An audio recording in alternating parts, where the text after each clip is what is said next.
سڵاو بینەرانی شارپرێس ئەم کاتتان باش. ئێستا ئێمە لە شاری دەربەنی خانین لە شەقامی لەیلازانە، یەکێکە لە شەقامە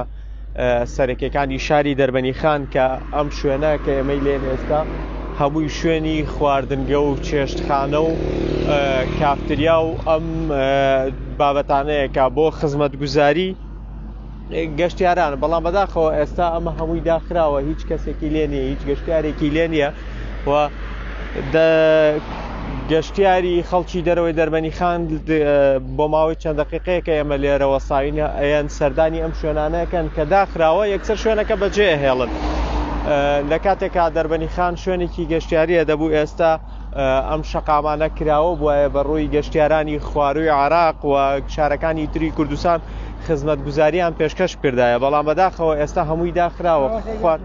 خواردن و خواردنگەر نییە بۆ ئەوەی کە گەشتیاران بتوانن لێ بمێنەوە و دەربەنی خان جگە لەوەی سنتەری شارەکەی شوێنێکی گەشتیاریە، چواردەورەکەیشی هەمووی شوێنی گەشتیاریە. بەنداوی دەربەنی خان سەرتەکی بەمۆیە و گوندی بێلولەیە بەرەو قەرەداخ و چەند شوێنێکی دێرین و یان شوێنێکی سروشتی وەکو ئەشکەوتی کونەبا، وەکو تونی بابا،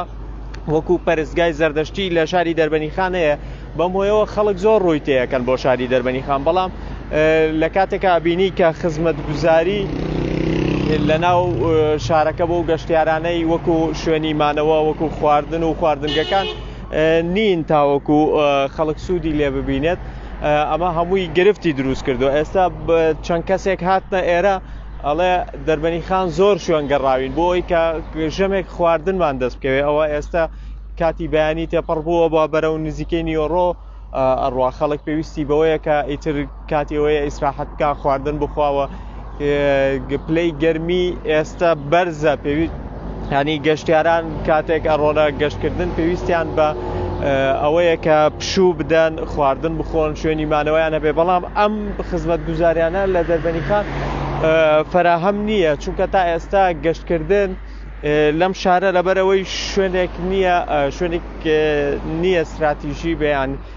خەڵک وەکو پرۆژەیەکی وەکو پرۆژە پێشوازی لە میوانەکان بکات. تەنها شوێنە سروشتیەکانە وەکو خۆی ماوەتەوە و دەستکاری نەکراوە. بۆیە گەشتکردن نەبووە گەشتیاری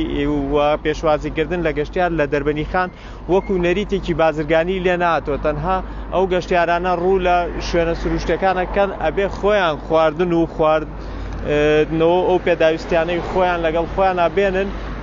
و زیاتر ئەو گەشتیارانەشی کە لە شارەکانی تری کوردستانەوە ڕوو لە دەربەنی خانەکانە بێ بڕۆن بۆ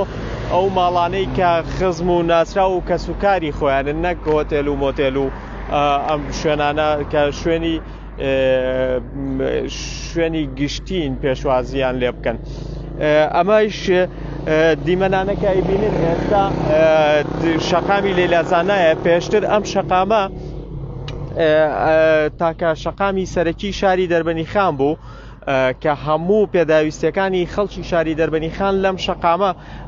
دابینەکرا. بەڵام لە ساڵانەی دوایی وردە ئەو شوێنانەی کە پێداویستی ماڵان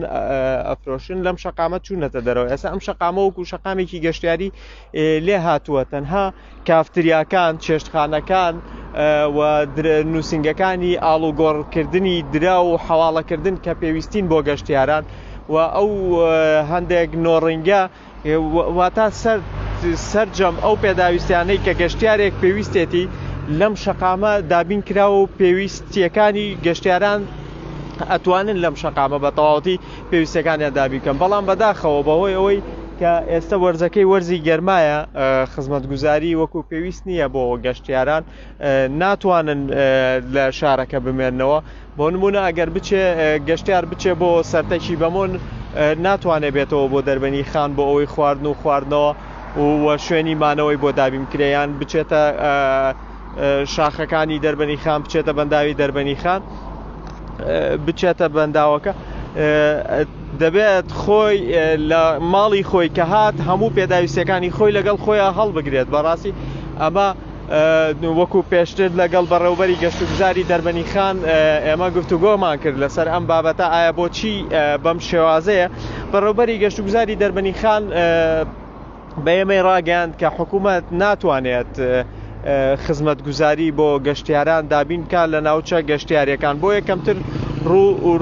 گەشتیار ڕوو لە شارەکەکەن ئەو بە پێویستی زانی کە کەرتی تایبەت و خەڵکانی خاوەن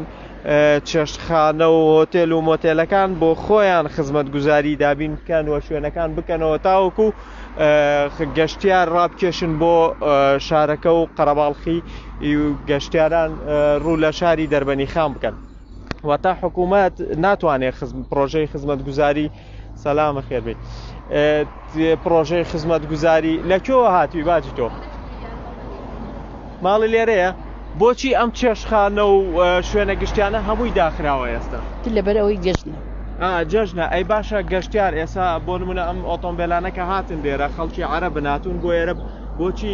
چێشخانەکان ناکرێنەوە خزمەتگوزاری پێشکەش بە ئەو خەڵکانە کەنە ناو شارەکە ئیتر بەڕەبەت خۆی حەزیات بە ئیستراحەتەوەی هیلاکن باشە ئەگەر خەڵکێک لە بۆ نمونە لە جنوب لە بەسرە لە بەغا لە سلێمانی یان لە هەولێر بێ بۆ ئێرە شەو لەکوێ مێنێتەوە ئوتێل نییە ئێرە ئوتێلی نییە نازانم ئەمێنێتەوە ئوتێلی هەیە چۆن لەکوێ هەیە ئوتێلەکە لێرە نیەتی ئەوەتە گەشتیارەکان گلەیەکەن ئەڵێن شوێنی مانەوە نییە شوێنی تۆ بۆ تۆ داواکاری چییە بۆ ئەوەی کە دەربەنیخان بکرێتە شارێکی وڵای من پێشەکی داواکاریم دەربەنیخان ئەوەیە پێشەن ئەوەکی پاکی بۆکەن ئەی بۆ شوێنی گەشتیاری بۆ شوێنێکی گەشتیاری لەگەڵ ئەوشا عنی تایبەت لە ڕۆژی جەژنانە بازاڕی خۆ دوکانی خۆیان هەبێکە بێنەوە ئیستراحەتی تیاکەن کەسی هەیە تۆ چێشخانە وشت خزم و کەسی هەیە چێشخانە و شتیە بێ و داخستە چۆن باشە دوای ئەم گفتوگوۆیە پێڵێ کە شوێنەکەی بکاتەوە چونکە خەڵکی غەریبەیە